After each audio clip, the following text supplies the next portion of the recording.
Verão 90. Oferecimento Comer Junto Perdigão. Crefisa oferece Jornal Nacional. Olá, boa noite. Boa noite. Feriado com manifestações de fé pelo Brasil. Milhões de evangélicos participam da Marcha para Jesus. E os católicos montam os tradicionais tapetes para o dia de Corpus Christi. Tem vaga sobrando no mercado. Só que o motivo é a falta de qualificação profissional. A Justiça decreta a prisão temporária de 2 filhos da deputada federal Flor de Lis, do Rio de Janeiro. Eles são suspeitos de envolvimento na morte no marido dela. 3 filhos do ex-prefeito de São Paulo, Paulo Maluf, são condenados por lavagem de dinheiro. O Irã derruba um drone dos Estados Unidos e a tensão aumenta entre os dois países. No esporte, a seleção feminina enfrenta a França no próximo jogo pela Copa do Mundo. E Tite busca o ataque ideal para o Brasil na Copa América. Agora, no Jornal Nacional.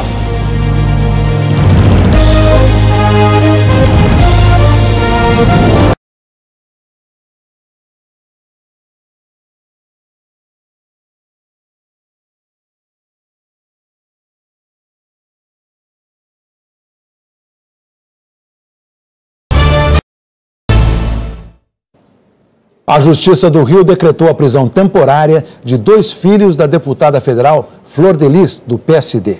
Eles são suspeitos de participar do assassinato do pastor Anderson do Carmo no último fim de semana em Niterói, região metropolitana do Rio. Um deles admitiu ter atirado no padrasto. Flávio dos Santos admitiu ter matado o padrasto durante um depoimento ontem à noite na delegacia de homicídios. Ele contou que deu 6 tiros no pastor Anderson do Carmo. A perícia constatou que o corpo de Anderson tinha 30 ferimentos. Flávio afirmou que teve a ajuda de outro filho do casal no assassinato, Lucas dos Santos, para comprar a arma. Mas a polícia já sabe que Lucas não estava presente na hora dos tiros.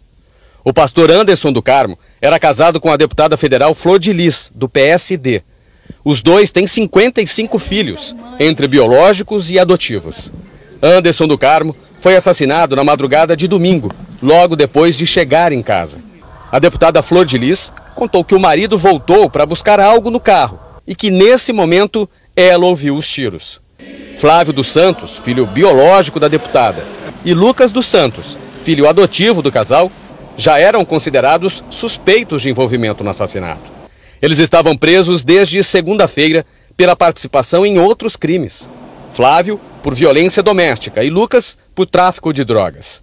Na terça-feira, policiais encontraram uma pistola calibre 9mm no quarto de Flávio, na casa onde ele vivia com os pais. A arma estava enrolada num pano em cima do armário. Depois de um teste feito na delegacia, a polícia comprovou que é a arma usada no crime.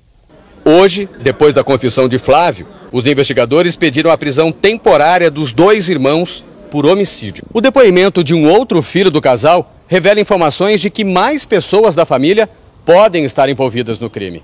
A TV Globo apurou o que ele contou aos investigadores. Este filho diz que não ouviu discussão, barulho de carro ou moto em fuga. Quando desceu para a varanda do closet do pai, encontrou Flávio próximo a Anderson caído. O rapaz conta que a namorada dele entregou o celular de Anderson para a Flor de Lis. Este é um dos pontos importantes da investigação. A polícia ainda tenta encontrar o celular do pastor. Os investigadores já pediram à deputada Flor de Lis que entregasse o telefone do marido, mas até agora o aparelho não apareceu. O filho revela outros detalhes. Diz que em outra ocasião, 3 filhas do casal e a própria Flor de Lis já teriam colocado remédio na comida de Anderson e que isso seria a causa de problemas de saúde do pai. Ele conta que em fevereiro, Anderson mostrou uma ameaça de morte que tinha recebido por mensagem. E que Lucas revelou a ele ter recebido uma proposta de R$10 mil de uma das irmãs para matar Anderson. O filho suspeita do envolvimento da mãe, de 3 irmãs, de Lucas e de Flávio na morte do pai. Ele também afirma que a mãe chegou a dizer a um dos filhos que a hora do pai estava chegando. E descreve o comportamento desesperado de Flor de Lis e desses irmãos durante o velório como um teatro. Nós tentamos contato com a assessoria da deputada Flor de Lis, mas não tivemos resposta. Em São Paulo, a polícia procura os assassinos de um advogado. Francisco Assis Henrique Neto Rocha, de 57 anos, foi morto ontem à noite, quando saía de um restaurante que fica nesse posto de combustíveis. Ele caminhava em direção ao carro que é blindado. Câmeras de segurança gravaram o carro dos criminosos, que foi abandonado a 1,5 km do posto, parcialmente queimado.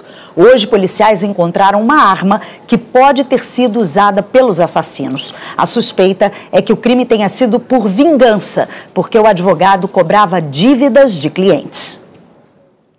Houve muitas manifestações de fé nesse feriado em várias cidades do país. Milhares de fiéis montaram os tradicionais tapetes para celebrar a tradição católica do Corpus Christi. A confecção dos painéis começou de madrugada em Manaus. Em Feira de Santana, na Bahia, nem a chuva nem o frio atrapalharam a montagem do tapete. Jovens de várias paróquias do Distrito Federal se reuniram na esplanada dos ministérios em Brasília. São jovens, adolescentes que levantam, vêm de longe, muitos vêm de longe e chegam aqui 6h30, 7 da manhã, a gente já está aqui para fazer esse trabalho maravilhoso. E no final da tarde, a certeza que a gente tem de que Jesus ele vai passar aqui. Então é a nossa fé que move a gente fazer tudo isso. Todos os anos, a Arquidiocese de Brasília também promove a Corrida de Corpus Christi. Em Capanema, no Pará, o imenso tapete todo feito de serragem é uma atração turística há 43 anos. A cada ano, a celebração ganha um colorido diferente Brasil afora e um significado também. Em Castelo, no Espírito Santo, os tapetes traziam mensagens sobre desemprego, meio ambiente, saúde. Amei. Agora daqui da família, lá sobre a dengue, chamando a atenção, né, para dentro da gente, é importante pra caramba. Em São Gonçalo, região metropolitana do Rio, um dos maiores tapetes de sal da América Latina tinha 1,5 km de extensão. Foi feito com 60 toneladas de sal grosso. Também teve missa e show. Os materiais mudam de cidade para cidade. No interior da Catedral Metropolitana, no centro de Florianópolis, um tapete com 5.000 flores artesanais.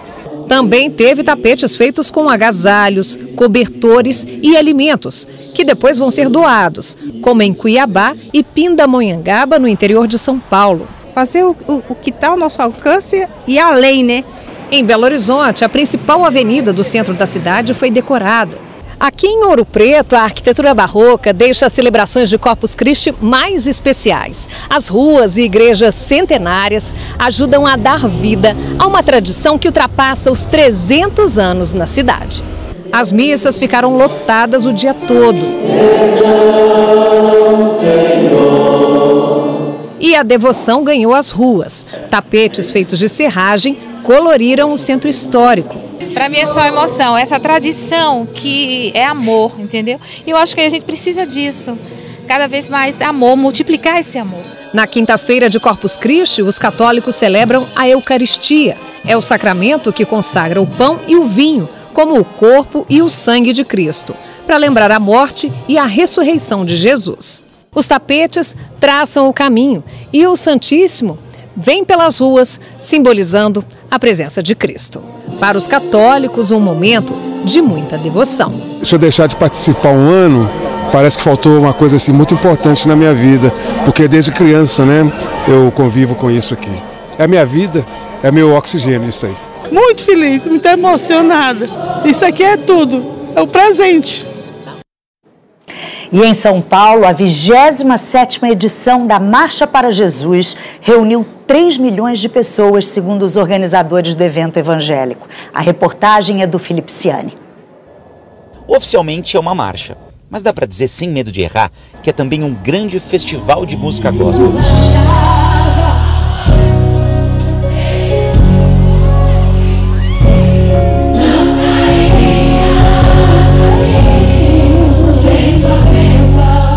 Qualquer show, é um show que, sabe, você vem, você adora, você canta, você sente realmente lá no coração. É que a marcha mesmo foi bem antes dos shows, ainda pela manhã.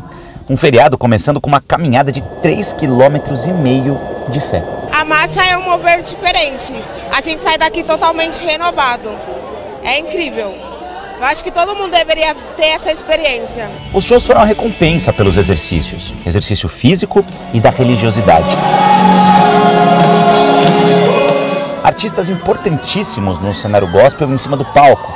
Mas o nome principal de tudo isso, muitos aqui concordavam que estava ainda mais para cima. Não precisa ter nada de diferente, só ter Jesus mesmo que importa. A marcha vem trazer pra gente um renovo espiritual, paz e muita alegria, muita força para continuar o ano. É legal seguir Jesus, né? É a melhor coisa, é uma oportunidade. Era o nome dele que estava em tudo que é camiseta, nas faixas. Todo ano eu uso o mesmo chapéu para poder glorificar o nome dele. Tenho certeza que ele está ouvindo, eu sei que vai subir aos céus, é só a gente ter fé. Essa é a 27ª edição da marcha, é impressionante o quanto esse evento cresce a cada ano que passa. Dessa vez, segundo a organização, são mais de 3 caravanas de tudo que é lugar do Brasil e até de fora. Conversando com quem está aqui, cada história de fé que a gente ouve.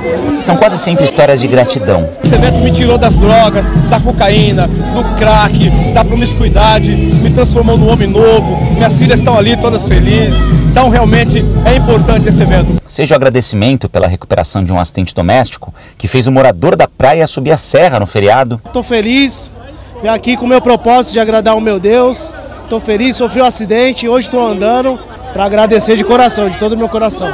Seja a fé de que tudo vai melhorar para o grupo de jovens que veio vender doces para pagar o encontro religioso que eles querem organizar em breve.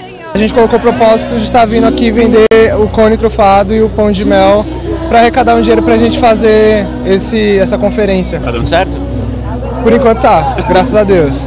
De manhã, o governador João Dória acompanhou a marcha em cima do trio elétrico. No meio da tarde, o presidente Jair Bolsonaro subiu ao palco, ao lado de políticos e de líderes da Igreja Renascer, que organizou a marcha, e da Igreja Mundial do Poder de Deus. Outras igrejas cristãs também participaram. Foi a primeira vez que um presidente da República teve na marcha para Jesus. Ao todo, 12 horas de muita fé. Para quem veio, um dos dias mais importantes e mais intensos do ano. E quem acompanha a Marcha para Jesus agora é o repórter Roberto Paiva. Ele fala direto de São Paulo. Aí está o Roberto Paiva. Boa noite para você, Paiva. Boa noite, Heraldo. Boa noite a todos. Olha, o show por aqui vai até às 10 da noite, mas a julgar pelo ânimo desse pessoal, poderia ir muito mais além. A gente está aqui no palco, por onde passaram hoje dezenas de bandas, cantores e cantoras de música gospel. E agora se apresenta uma dessas bandas. Vamos acompanhar. Banda Renascer Praise, tocando os... Grande também é o público, um pessoal extremamente animado e que já deu muitas provas de fé hoje aqui.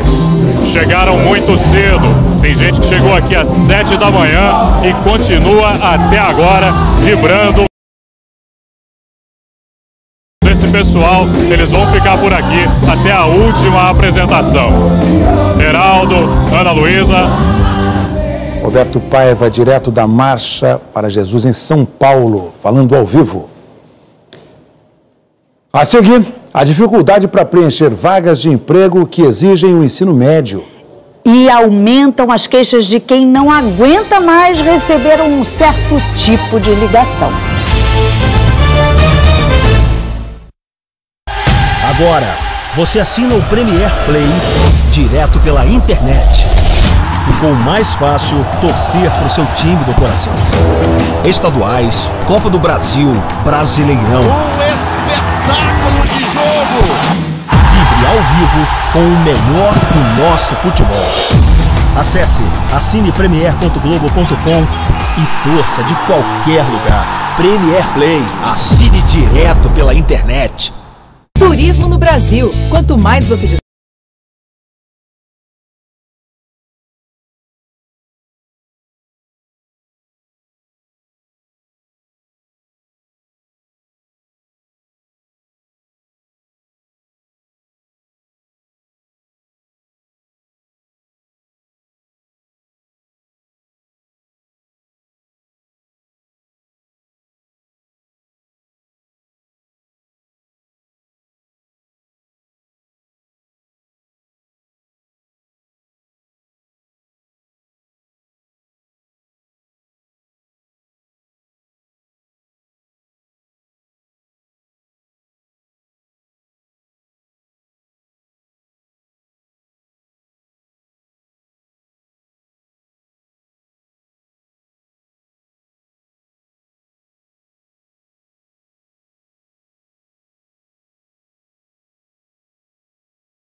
Tem postos de trabalho sobrando nas unidades do Cine, o Sistema Nacional de Emprego. Menos da metade das vagas foi preenchida.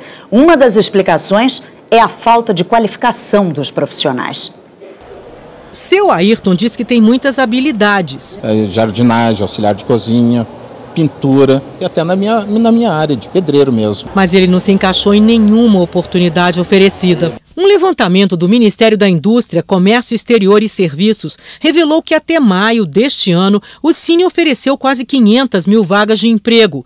Só 37% das vagas foram preenchidas. Boa parte das vagas exige o ensino médio completo. Ainda assim, não tem gente qualificada o suficiente. Qualificação básica, que às vezes a pessoa ela não tem os requisitos mínimos para entregar, ou seja, uma formação de ensino médio, enfim, e qualificação para entregar atividade no dia a dia. Eu vejo muito que as empresas às vezes querem um profissional pronto.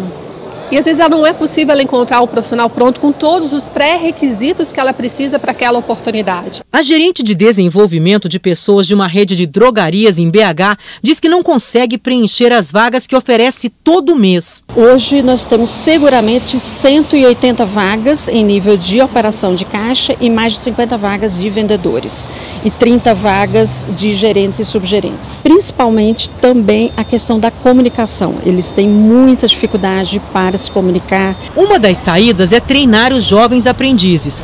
Fábio chegou à rede de drogarias com 17 anos. Hoje, 8 anos depois, eu sou o coordenador do plantão de loja, o responsável pela loja 24 horas. E vai chegar até que função? Olha, pretendemos chegar aí até como gestor de canal futuramente. Felipe perdeu o trabalho de frentista. Agora ele usa o dinheiro do seguro-desemprego para aprender outra profissão. Estou aprendendo a fazer barba, cortes, disfarces, corta as pontas, tudo, cavanhaque, barba, bigode, tudo, sobrancelha. Muitos candidatos são contratados aqui nessa montadora de automóveis para trabalhar como operador de produção.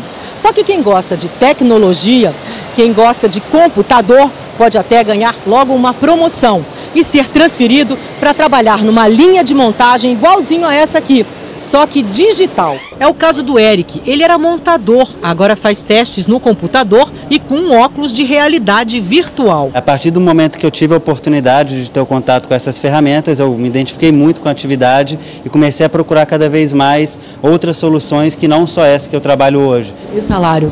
Ah, bom demais, não pode contar, né? A Agência Nacional de Telecomunicações determinou que as operadoras criem em 30 dias uma lista de consumidores que não querem mais receber chamadas de telemarketing. Já recebeu ligação indesejada? Muitas vezes.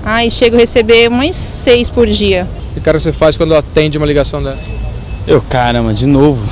De novo essa ligação? Em Campo Grande, essa advogada tem de interromper o trabalho a toda hora. Te atrapalha no teu serviço, te atrapalha no seu momento de descanso, é bem cansativo mesmo. 10 estados e uma capital têm leis para evitar abusos de empresas de telemarketing. Em São Paulo, as pessoas podem cadastrar o número do telefone para bloquear chamadas desconhecidas. As exceções são empresas de filantropia, de cobrança ou que mantenham alguma relação com o cliente. No estado de São Paulo, mais de 2 milhões de consumidores se cadastraram para não receber ligações indesejadas. O que muita gente não sabe é que, a partir do cadastro, o sistema não bloqueia automaticamente as ligações. As empresas é que precisam consultar o banco de dados do Procon e deixar de ligar para quem não quer ser incomodado. Mas muitas não estão nem aí. Cansado de receber ofertas de cartão de crédito e telefonia, Giovanni se cadastrou no Procon, mas não escapou da chateação. Eu recebi em média de 40 ligações por dia, 30, 40, agora recebi em média de 20 a 15. Para evitar estresse, ele adotou uma solução drástica. Eu acabo recusando por receio de ser uma empresa me ligando e ficar me estressando de novo. O Procon diz que quando as empresas desrespeitam o bloqueio, o consumidor deve registrar uma reclamação no site. Só de janeiro a abril foram mais de 12 mil. A multa varia de 657 a quase 10 milhões de reais. Esse número de ligações indesejadas em decorrência de abuso por parte das empresas. A gente acredita que a crise que o país tem passado faz com que as empresas aumentem esse tipo de incômodo ao consumidor, justamente para angariar mais clientes. A Anatel, a Agência Nacional de Telecomunicações, deu 30 dias para que as operadoras criem uma lista para todo o país de consumidores que não querem receber esse tipo de chamada e diz que está discutindo uma regulamentação. Não falta fiscalização. Esse problema, ele é um problema recente na agenda e a gente ainda, na verdade, não tem uma regra federal que proteja o consumidor. Então, nesse momento, a gente precisa criar a regra. Mas números da própria Anatel mostram que as reclamações vêm subindo desde 2016. Foram 27 mil no ano passado. Gabriel não aguenta mais tanta ligação e pretende registrar as queixas a partir de agora. Ver o que a gente pode fazer para ver se pode parar com essa encheção de saco. Manter a paz. #paz. Amigos e parentes se despediram hoje do jornalista e crítico de cinema Rubens Evald Filho. O corpo de Rubens Evald foi velado desde a manhã na Cinemateca Brasileira. O enterro aconteceu no fim da tarde desta quinta-feira. Ele tinha 74 anos e morreu ontem, depois de ficar quase um mês internado em São Paulo. Rubens Evald Filho era paulista de Santos. A paixão pelo cinema o transformou num dos maiores especialistas do Brasil na sétima arte. A seguir, a Justiça condena 3 filhos do ex-prefeito de São Paulo, Paulo Maluf, por lavagem de dinheiro. E a chuva no sertão anima os agricultores.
A polícia de Pernambuco prendeu hoje preventivamente o prefeito de Camaragibe, Demóstenes Meira, do PTB.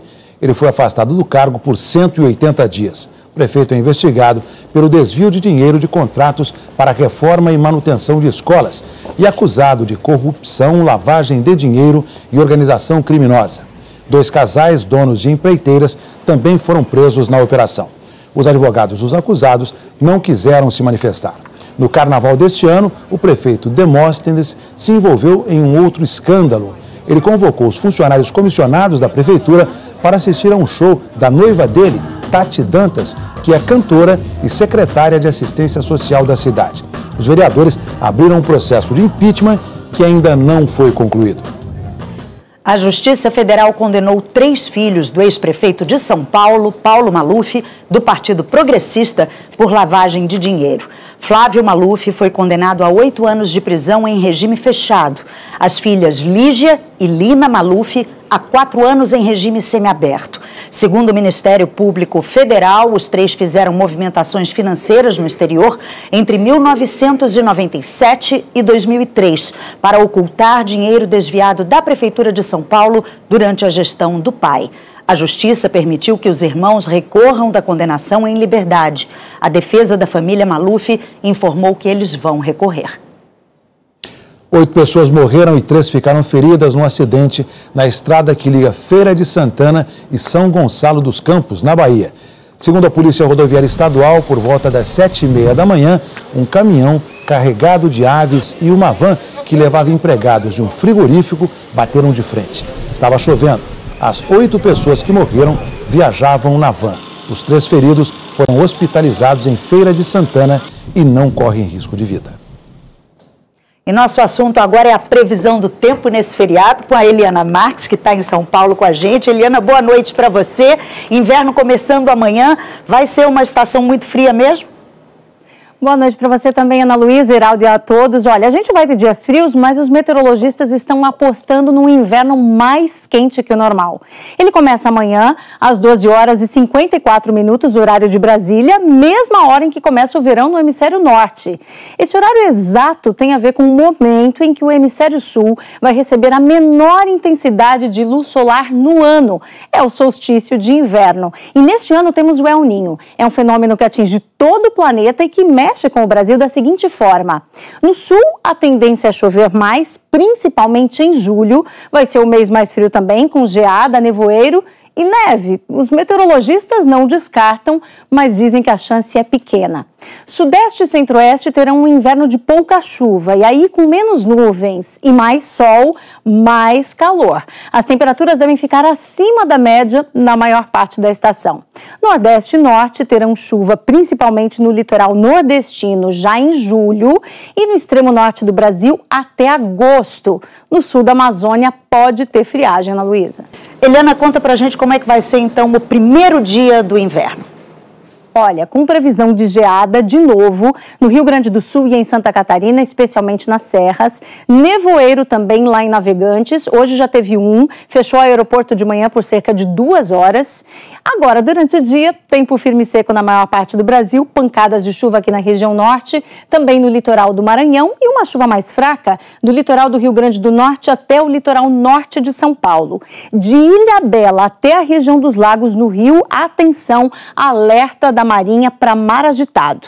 Nas capitais, mínimas de 9 graus lá em Porto Alegre, 13 em Brasília, 14 em Belo Horizonte, 19 em Rio Branco e também em Maceió. À tarde, calorão de 36 graus em Palmas, 35 em Cuiabá, 33 em São Luís, 28 em Vitória e a mais quente no sul vai ser Floripa, com máxima de 23 graus. São Paulo e Rio de Janeiro terão uma sexta-feira mais fria, especialmente à noite. Aqui em São Paulo pode ter garoa amanhã cedo e no Rio de Janeiro, previsão de chuva, é pouca chuva, mas pode vir de manhã e à tarde, Ana Luísa. Tá certo, então. Eliana, obrigada. Até amanhã. Até amanhã. Na Paraíba, a chuva deu novo ânimo aos produtores rurais, que há 6 anos vinham enfrentando longas temporadas de seca.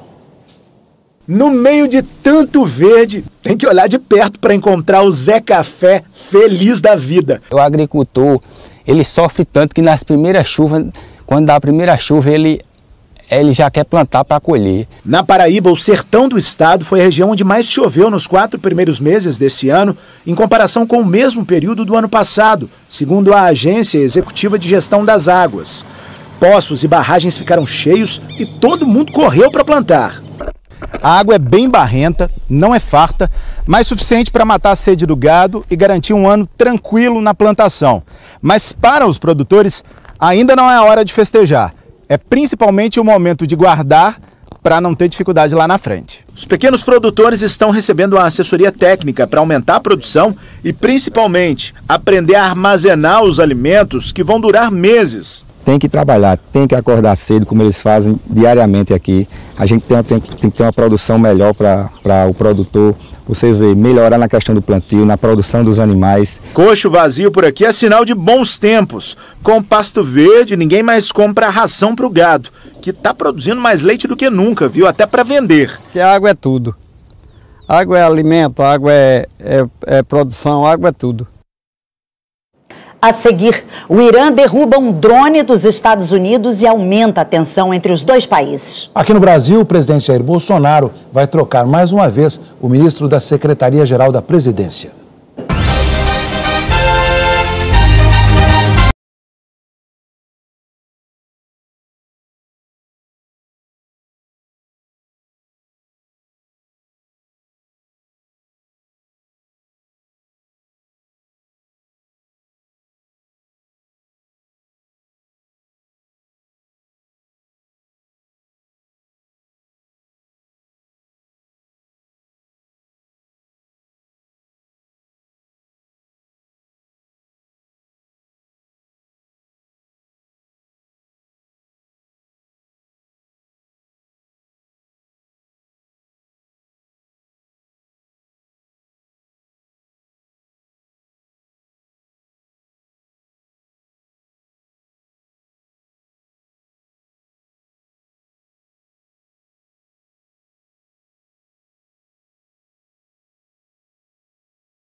O presidente Jair Bolsonaro vai trocar novamente o ministro da Secretaria-Geral da Presidência. O repórter Vladimir Neto tem as informações ao vivo de Brasília. Boa noite, Vladimir.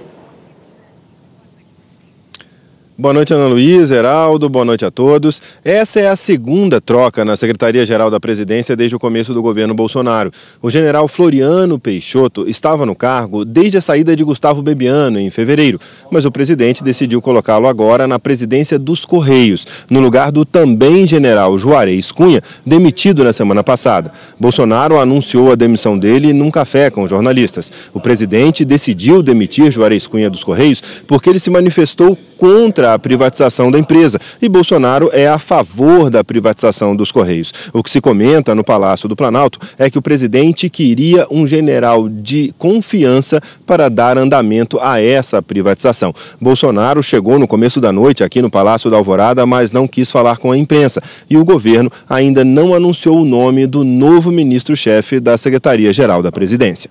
Ana Luísa, Heraldo. Obrigada, Vladimir, pelas informações. Boa noite para você. As Forças Armadas do Irã derrubaram um drone dos Estados Unidos perto do Estreito de Hormuz, no Oriente Médio. O drone americano pode voar por até 30 horas enquanto grava em alta definição e transmite as imagens ao vivo. Para os americanos, um drone de vigilância. Para os iranianos, um drone espião. O governo iraniano diz que o drone invadiu o espaço aéreo do país e que por isso disparou esse míssil. Esse foi o momento da explosão, gravada e divulgada por eles mesmos. O comandante da Guarda Revolucionária do Irã, Hussein Salami, disse que a derrubada do drone é uma mensagem clara para os Estados Unidos. O Irã vai reagir a qualquer invasão. O presidente americano Donald Trump disse que o Irã cometeu um grande erro, porque pode provar que o drone estava sobrevoando águas internacionais. O Pentágono divulgou esse vídeo da hora do abate. E a Força Aérea Americana mostrou um mapa da localização do drone. O Irã diz que ele, na verdade, estava mais ao norte, já em águas iranianas. O ponto-chave é que é tudo muito perto do Estreito de Hormuz. Por essa passagem de água passa 1/5 de todo o petróleo do mundo. Nesse momento, os Estados Unidos estão tentando impedir que o Irã exporte uma gota sequer de petróleo, que é a base da economia deles. E aí, em contrapartida, o Irã ameaça fechar o Estreito de Hormuz e isso ter impacto na economia mundial. Hoje, só depois desse conflito, o preço do petróleo subiu 6%. Ou seja, essa região é o centro da disputa entre Estados Unidos e Irã.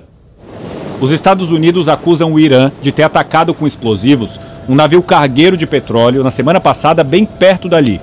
O Irã nega. Questionado sobre qual seria a resposta americana, Trump disse: "Vocês logo saberão." You'll find out. You'll find out. Boris Johnson e Jeremy Hunt são os dois candidatos do Partido Conservador Britânico que vão disputar a vaga da primeira-ministra Theresa May.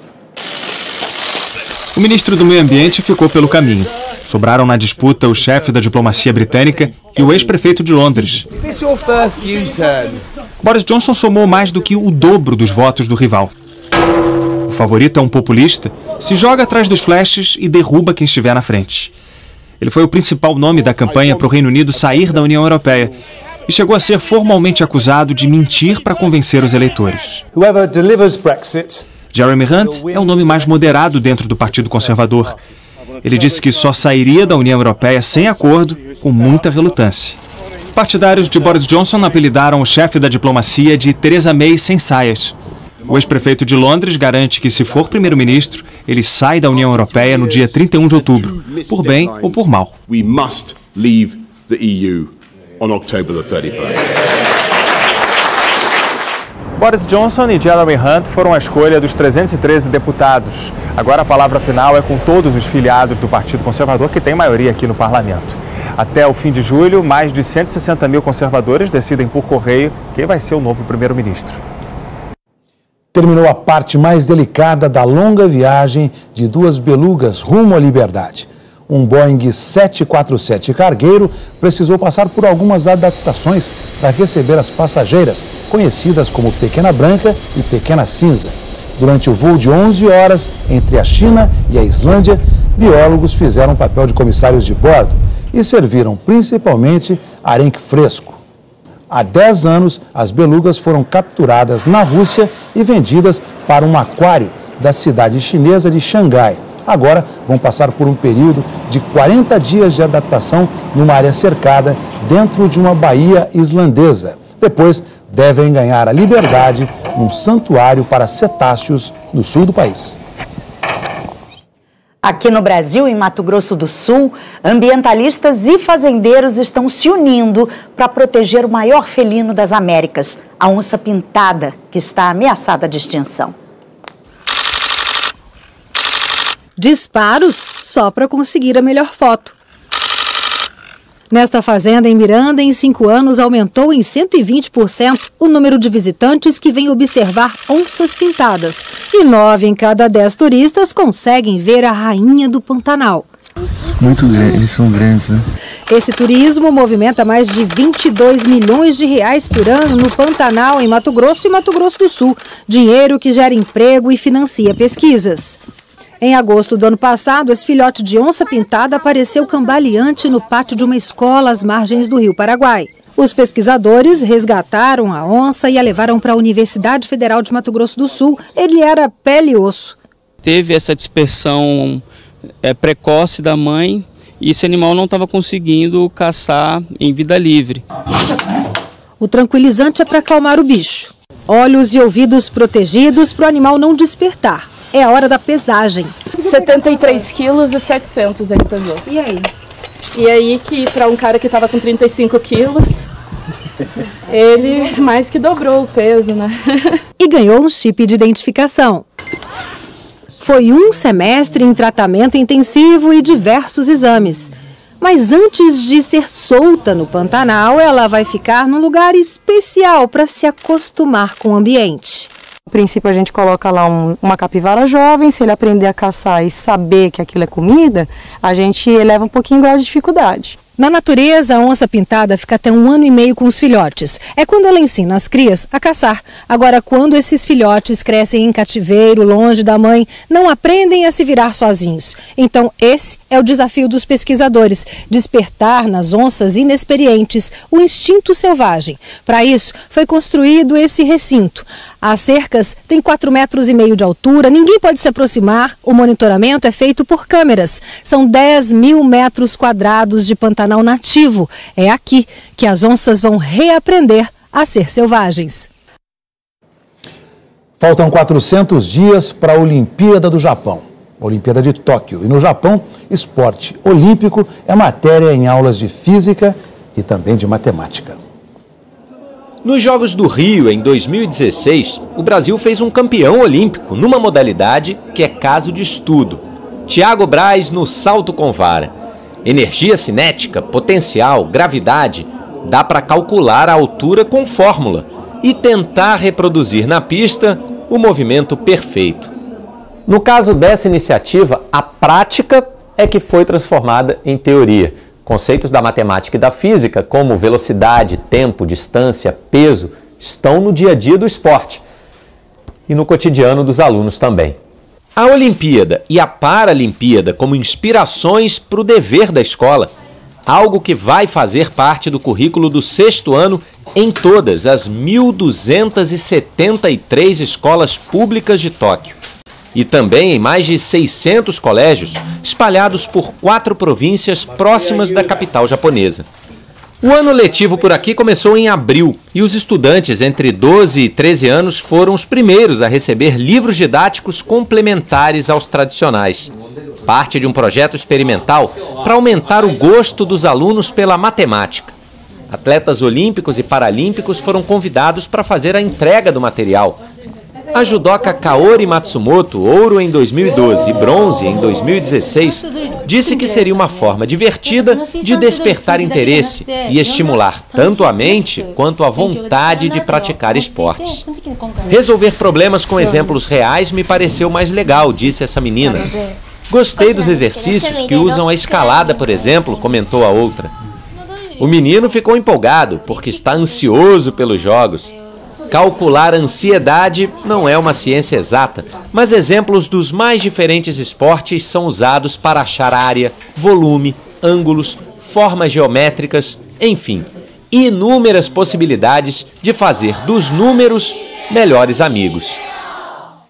Mais divertido aprender assim. E a seguir, o técnico Tite em busca do ataque ideal na Copa América. E a seleção feminina vai enfrentar as donas da casa na Copa do Mundo.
Ontem, no depoimento do ministro da Justiça, Sérgio Moro, no Senado, o senador Nelsinho Trade, do PSD de Mato Grosso do Sul, questionou o ministro sobre um suposto diálogo divulgado semana passada pelo site Intercept. Nele, o então juiz teria dito ao procurador Deltan Dallagnol que uma procuradora é excelente profissional, mas que em audiência não ia bem e sugere um treinamento. O senador quis saber se o então juiz orientou ou não a troca de agentes na operação. Sérgio Moro deu a seguinte resposta ao senador. Não podemos tomar por autênticos essas mensagens. Pelo teor das mensagens, se elas realmente forem autênticas, não tem nada de anormal nessas comunicações. Em nenhum momento no texto, alguma solicitação de substituição daquela pessoa. Né? Tanto que essa pessoa continuou realizando audiências, realizando atos processuais, até hoje, né? Dentro da Operação Lava Jato. Hoje o Intercept divulgou um novo trecho por meio de uma rede social. Segundo o site, após receber de Sérgio Moro a sugestão sobre a procuradora, o coordenador da Lava Jato, Deltan Dallagnol, teria encaminhado o diálogo dele com o então juiz Moro ao colega Carlos Fernando dos Santos Lima, citando outros dois procuradores. Deltan disse: vamos ver como está a escala e talvez sugerir que vão 2 e fazer uma reunião sobre estratégia de inquirição sem mencionar ela. Carlos Fernando respondeu: Por isso tinha sugerido que Júlio ou Robinho fossem também. No do Lula não podemos deixar acontecer. Para o Intercept, esse novo trecho mostraria que o então juiz Moro comandou a força-tarefa da Lava Jato, em violação das regras éticas, e que ele teria se comportado como promotor-chefe, e revelaria uma contradição com o que Moro disse no Senado. Questionado sobre essa nova mensagem, o ministro da Justiça disse em nota que não reconhece a sua autenticidade, pois pode ter sido editada ou adulterada pelo grupo criminoso, e que mesmo se autêntica, nada tem de ilícita ou antiética. A nota acrescenta ainda que na suposta mensagem não haveria nenhuma contradição com a fala do ministro ao Senado Federal, como especulado, e que o texto atribuído ao ministro fala por si, não havendo qualquer solicitação de substituição da procuradora, que continuou participando de audiências nos processos e atuando na Operação Lava Jato. A força-tarefa da Lava Jato disse que não iria se pronunciar. A seleção feminina conheceu hoje o adversário das oitavas de final da Copa do Mundo Feminina. O Brasil vai encarar a França no domingo. Quando o técnico Vadão imaginou a seleção brasileira para a Copa do Mundo, o grupo era diferente desse com que ele conta hoje. Algumas jogadoras ficaram pelo caminho. Antes titulares, hoje lesionadas. A última foi Andressa Alves, que sentiu a coxa esquerda durante o aquecimento antes de um treino e está fora da Copa. Foi a quarta atleta com lesão muscular desde o início da preparação para o Mundial há 28 dias. Antes dela, a lateral Fabiana Simões e a zagueira Érica já haviam sido cortadas. E a seleção estreou contra a Jamaica sem a melhor jogadora do mundo. A Marta ainda não jogou uma partida completa. Para a comissão técnica brasileira, esse acúmulo de contusões foi uma coincidência difícil de evitar. As causas estariam ligadas aos trabalhos de cada jogadora no clube onde atua, no que diz respeito a ritmo de jogo e momento na temporada. O período de preparação desde que a seleção se reuniu não seria suficiente para prevenir essas lesões. Falar que a preparação foi a grande causa, eu acho que é uma soma de fatores e para cada uma delas tem o fator individual, né? Então a gente conversa semanalmente com os preparadores dos outros clubes. É uma situação diferente. O grupo é bem heterogêneo, nós temos 18 atletas que jogam fora do país. A gente sabe que de 10, 15 dias não é fácil, mas a gente tenta de alguma forma individualizar os treinamentos. Domingo, pelas oitavas de final, o Brasil vai enfrentar a França. Dona da casa, uma das favoritas ao título, com algumas das melhores jogadoras do mundo. A preocupação é não perder jogadoras importantes. Formiga está treinando à parte, se recupera de torção no tornozelo. O jogo, eu acho que ela tem condição de ir, a gente está bem confiante quanto a isso. E cada minuto da Marta em campo pode ser determinante para o sucesso na sequência da Copa. 4 jogos aconteceram hoje. No grupo E, Camarões